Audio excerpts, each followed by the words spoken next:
Hello, and in this video I'm going to describe a good photo of me taken by someone. And in my answer I will say where it was taken, when it was taken, who took it, and I will explain why it was unforgettable for me. To be perfectly frank, I detest having my photo taken. The reason for this is that I'm incredibly unphotogenic. No matter what I do in photos, I always look hideous. Because of this, I tend to take the photos and prefer not to be in them. Oh, and selfies, don't get me started on those. Everyone else posts these picture-perfect selfies on social media, and yet I could take 1,000,000 photos and not one of them is Insta-worthy. Anyway, where was I? Oh yes, well, despite loathing photos, there is one I can think of which was taken when I attended my cousin's wedding. Normally, I'm not a great lover of wedding photos, as they are so posed and look unnatural. But at this particular wedding, they did not have an official photographer. Instead, they had disposable cameras on every table, and the guests took photos. I tried to avoid anyone with a camera, but it was tough because literally everyone had a camera. So, after the wedding, I didn't give those photos a second thought. However, about 2 weeks later, the bride posted the photos on social media, and as I was scrolling through the images, I was horrified to see one of myself. On closer inspection, though, I suddenly realised that didn't look too bad. I was smiling, looking relaxed, and totally unaware of the camera. I don't even know who took the photo. It could have been a member of my family or a random stranger.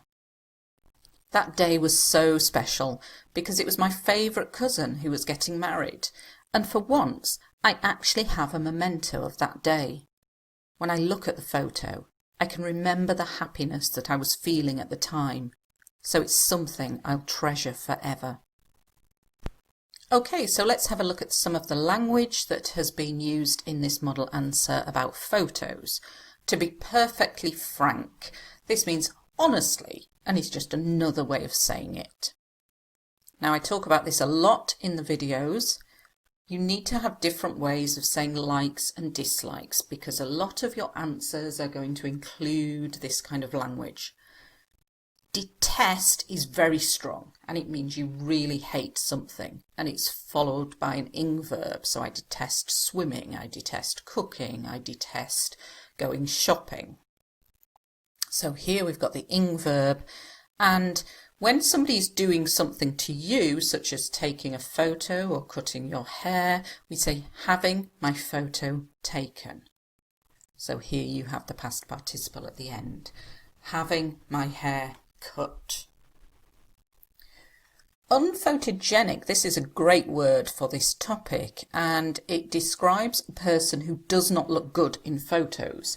They may be an attractive person, but when you take a photo of them, they don't look very good. And so you can describe somebody as photogenic if they look good in photos, like David Beckham, or unphotogenic if you don't look good in photos, like me. No matter what, this is like saying regardless of, irrespective of, no matter what I do. Hideous, great descriptive adjective meaning disgusting, terrible, stupid. Quite a difficult word to pronounce. Hideous. Selfies. Quite a new word in the English language, a photo that you take of yourself, usually on your smartphone. So a great word to get into this topic, even though it's not about selfies, because it's about a photo that somebody else has taken of you, but you can still get it in. Don't get me started. You say this when you're like, I don't want to talk about those. Picture perfect. You could use this to describe a town or city. If it's so beautiful, it's a picture-perfect place. Insta-worthy. This is a new word as well. It means a photo that's good enough to go on Instagram, because Instagram is full of beautiful photos, and so you hear lots of young people in the UK saying, oh, that's an Insta-worthy photo. So very useful for this topic, and a very new modern word which is very complex. Now I've gone slightly off topic. Now remember, in IELTS speaking, you're not marked for task achievement. It's not like writing. However, you want to try to keep to the topic. And so when you sometimes go a bit off the topic, because I've started talking about selfies, then you can be, oh, anyway, where was I? Oh, yes, so you're coming back to the topic. I'm going to mention despite here. I use it a lot instead of although. When we use it with a verb, we follow it with an ing verb. Now you can use despite the fact that, and you don't need to do anything to the verb, but if you use it just with the verb, so despite having, despite being, despite liking, despite loathing, just shows that you're very good at grammar. Loathing is another word which means disliking. I loathe it, so I dislike it. We've got some good passive grammar. When somebody takes a photo of you, then you can say it was taken when, it was taken by. Not a great lover of, another way of saying I don't really like.